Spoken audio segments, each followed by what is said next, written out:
Hello, everybody. Welcome back to the Two Idiots in a Movie podcast, episode 17. I'm your host, Chris, and here with me always is my co-host, Matt. Hello, everyone.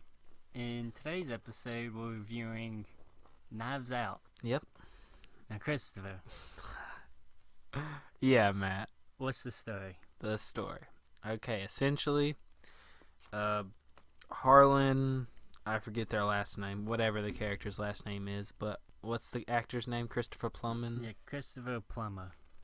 Christopher Plummer's character is having his birthday party, and his whole family is there. And basically, the next morning, they find him with his throat slit, dead. And basically, they think there was foul play involved in his and a death. very famous detective, played by Daniel Craig, using a Louisiana accent. Louisiana, Kentucky accent. Is mysteriously hired to solve the case. Okay, Matt, before we go any farther, the cast of this movie Is incredible. Yeah. It is really, really great. It's amazing. Yeah. So many big names in here. Jamie Lee Curtis, Chris Evans, Daniel Craig. Christopher Plummer. Yeah. Michael Shannon. Mm-hmm. Yeah, the this- cast is just... Loaded. Yeah. They really went all out with the casting in this movie. So, Matt, what do you think of... Well, our main character, really the whole movie revolves around not necessarily the family in general, but his nurse, Marta? Marta, he's played by Anna de Amers. I don't know. I'm just going to call her Marta. Yeah. But really the whole majority of the story revolves around Marta. And we'll get into other things about her that happens towards the end of the movie, or about midway through the movie in the spoiler part. But what did you think of Marta as a character? Good. This movie would not work if they didn't get a good actress to play her. Yeah. And they did. Yeah, they did. So, I mean, she carries this movie throughout. I mean, I love every other actor has his moment to shine in this movie, but it's really about her and Daniel Craig's character. Yeah. I was just about to get into that. Yeah. My favorite character was Daniel Craig's character. What's his name? Blanco. Yeah, Blanc something. I don't remember, but I love his character. Yeah, Daniel Craig's such a good actor. Yes, he is. This and was that maybe Logan Lucky? Yeah. Lucky Logan, whatever. Logan Lucky. That's like both of those are my favorite Daniel Craig movies. Daniel Craig movies. Yeah, they are both really, really great. This might be my favorite Rian Johnson movie. Really? Yeah. Yeah. I think it's probably my favorite Rian Johnson movie too. Yeah. I mean, I do like The Last Jedi, which is that's a controversial statement right there. I do like that's probably my second favorite, but this has to be. I'm right there with you. Yeah. I liked The Last Jedi too. Probably gonna get a lot of hate for saying those words, but I think it was really good. Anyways, but Knives Out I think is a better movie overall that came from Rian Johnson. Yeah, I think overall it holds up better. Yeah, Not it holds does. up, but it's better. Yeah, it's just better in general. So I don't really have much to say that's non-spoilers, to be completely honest. How about you, Matt? Yeah, no, I don't know either. It's really hard to talk about this movie without going into the spoilers going about into the details of the whodunit. about the entire mystery that surrounds the movie. All right, well, from here on out will be spoilers. You've been warned. If you haven't seen this movie, it's on Amazon Prime. It's on Amazon Prime. We highly suggest that you go watch it. So, spoilers from here on out, you've been warned. So, Matt, where do you want to start? Was this your first time watching this movie? No, this is my second time. When you first watched this movie, did you ever twig who was actually behind it? Behind it all? Yeah. Kinda and kinda not. There was points where in watching it, I figured it was Chris Evans' character, Ransom or whatever, Hugh or whatever the heck they call him. Yeah, Ransom. Anyways, I thought it was him at first, but then it kind of like they kind of throw you off at one point of it maybe not being him. But I think deep down I might have always felt that it was him. Yeah, I think deep down, like, he's such an asshole. He's a douchebag, but at the same time, like, you get that dinner scene with him and Martha, Mm-hmm. and you think he might be just You know, on her side, trying to help, but no, he's just trying to manipulate her to getting him what he wants. It's getting the money. Yeah, I actually I like how Ranson, Chris Evans' character, is so sly and arrogant and just overall an asshole. It's kind of weird seeing him play this character. Yeah, this type of character, since especially because he's so anonymous or synonymous with playing Captain America. Playing Captain America for the past 10 years, and he does this where he plays a complete asshole. Yeah, one of my favorite scenes in the movie is the eat shit scene where he's just sitting there. Oh yeah. And then right before they read the will, and he tells everyone to eat shit. He goes, definitely eat shit. Yeah. That was a great scene. And then also when he gets puked on. Oh yeah. Oh god. That was disgusting. That is the most. Oh, it's nasty. Right in the face. Right in the mouth. His mouth was open and everything. Yeah. And you saw the chunks just on his. That was nasty. Going back to the beginning of the movie, I like how the first part of the movie is told through the interview. They use the interviews to tell the first part of the movie. Yeah, everything that went down at the party. Yeah. I like how they do that, how they interview someone else and it shows their perspective of where they were at the party. It also introduces you to every character and individually.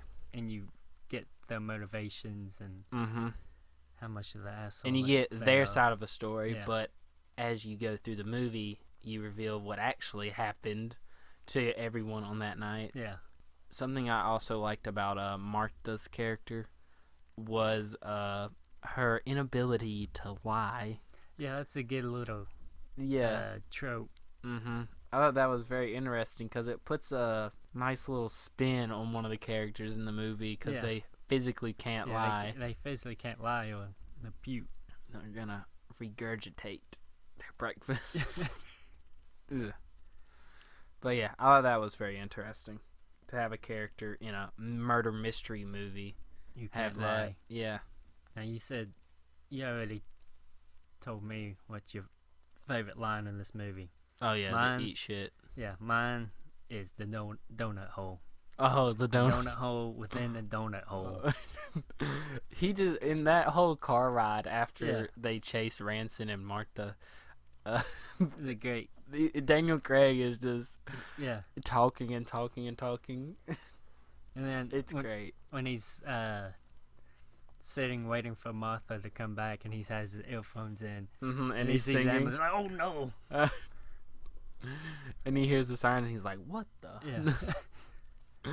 Yeah, that's a great scene, and I love how throughout the entire movie it just slowly reveals. Yeah, it slowly reveals the pieces, everything. and I feel like it did it at a good pace too. It didn't give us all the details too fast, but it also didn't take too much time. Yeah, it never dragged. Nah. And I never felt like it was trying to rush to get to the end. Yeah, I always kept you paying attention. And always kept you guessing. Yeah. Especially because we know that Martha thinks he switched the medicine and gave him 100 milligrams of morphine, of the good stuff. Which, ooh. Yeah, and then that's a lot, isn't it? That is a lot. That's a lot.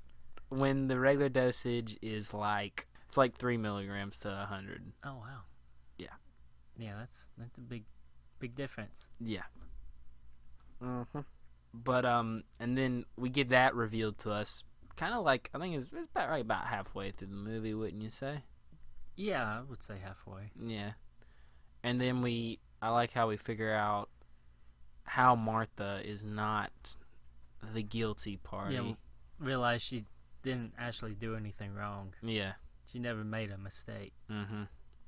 Which I like because this movie kind of flips the genre on its head in the sense where you find out pretty early on who did it. Who killed him. The big reveal is usually in these types of murder mystery movies are usually saved for the end. But it does a good job of, you know who the killer is. Oh, quote, killer is. Yeah. But also makes you feel sympathetic to that character and want her to get out of this messy situation alive. Yeah. I also like how Blanc invites her to be his basically informant. Yeah, or she's his Watson. Yeah. And you get to see how she tries to cover up her involvement in his death. Oh, that was very interesting. And something that I noticed watching the second time was Blanc said that he knew from the first time he met her that she was involved because she had blood on her she had sneakers. One tiny splat of blood on And her shoe. If you watch closely, when they first meet each other, when she's listening in the window and she walks out onto the porch or whatever, sunroom. Well, anyways, when she's walking out, he's looking straight down at her shoes. So I thought that was very... Oh, really? Yeah. I never picked up on that. Next time you watch, look at that, and he's looking straight down at her shoes. Oh, yeah. So he really did know. Yeah, he really did. And I like that they took the time to add that little subtlety in there, because they could have just said that as a throwaway line, but they actually went with it, you know. Yeah. And actually, if you pay close attention, you'll see. But yeah, that was very interesting. I like how the will reading is also another good scene. Oh yeah, that's a great scene. Yeah. With the old Yoda. In it. When he leaves everything to Martha too. Oh god. And they all flip out. And then Jamie Lee Curtis's character is like, "This is our house, get out!" And then they look, and he's like, "Oh no!" Oh, and then the guy reading the will is like, "I leave it to Marta Cabrera." And then they're like, and then the kid from It, I don't know his name. Oh yeah, the racist. I think it's Jacob. His name's Jacob in the movie, maybe. Yeah, he's a racist. Right-wing troll. He's like, "You were sleeping with my grandma or grandfather." When you think about that, a man leaves all his money to some woman that's been taking care of him. Very young woman. Yeah, the first thing you think of is that they're sleeping together. Yeah. But nah, she was just a good person, and his whole family were just douchebags. Bad people. Yep. I also the ending explanation, how Blanc unravels the entire spider web that has been woven. Oh yeah. I love that. And then I also like how he covers up the labels on the vials, and then he tells Martha to pick up one. Which one? And she just automatically picks up the right one, and he says that's because you're a good nurse and that she did nothing wrong. I thought that was pretty good. Yeah, that's a good reveal at the end. And then we already talked about her puking on Ranson earlier, but when she gets the call and she lies and says Fran was alive, and she holds it in, and then he admits it, and then she and just pukes all over him. Oh, that's disgusting. Yeah, that was a good scene, but nasty. Yeah, very nasty, but very nasty. But nah, it was a good scene. You got anything else? You got any trivia for us, Matt, for this movie? I got some family trivia. All right. Jamie Lee Curtis's husband in this.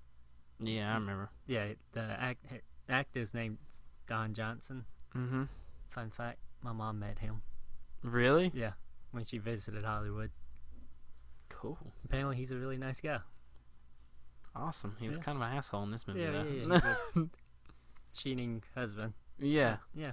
Well, that's cool, man. Yeah. That's really cool. Interesting. He's also in Watchmen, the TV show. Oh, well, I haven't watched Watchmen. Everyone should watch Watchmen, the TV show. It's great. Oh, maybe we'll review it one day. He plays an asshole in that, too. He does? Yeah. I guess that's just a stereotypical person that he can play, an asshole. Apparently. Uh-huh. Alright, well, you got anything else for us, Matt? I don't think I do either. Okay, well, let's get to our final thoughts. Matt, as always, you go first. This is a fun movie, fun whodunit mystery. Mm-hmm. With great actors, great story, great writing, great directing. Go watch it. If you haven't watched this, go watch it. It's on Amazon Prime. Yeah. You won't regret it. No. Give this an 8 out of 10. I'm right there with you. I give it an 8 out of 10. I think it's a great mystery movie. One of the best mystery movies, in my opinion. I wouldn't go that far, but okay. I think it's one of the better ones, in my opinion. But, like I said, I give it an 8 out of 10 also. But I love Daniel Craig's character. Oh, yeah. And I can't wait for the sequel to his character. Yeah, I just need more Blanc. You need Blanc in your life. Yeah, I need some more Blanc in my life on the big screen. Right now. Yeah. He can solve the case of coronavirus. Yeah, maybe. A donut hole inside. It's a donut hole inside of a donut hole. Donut hole inside of a donut hole inside of a donut hole. And he's missing the donut hole. All right, Matt. Anything else? No, I don't think so.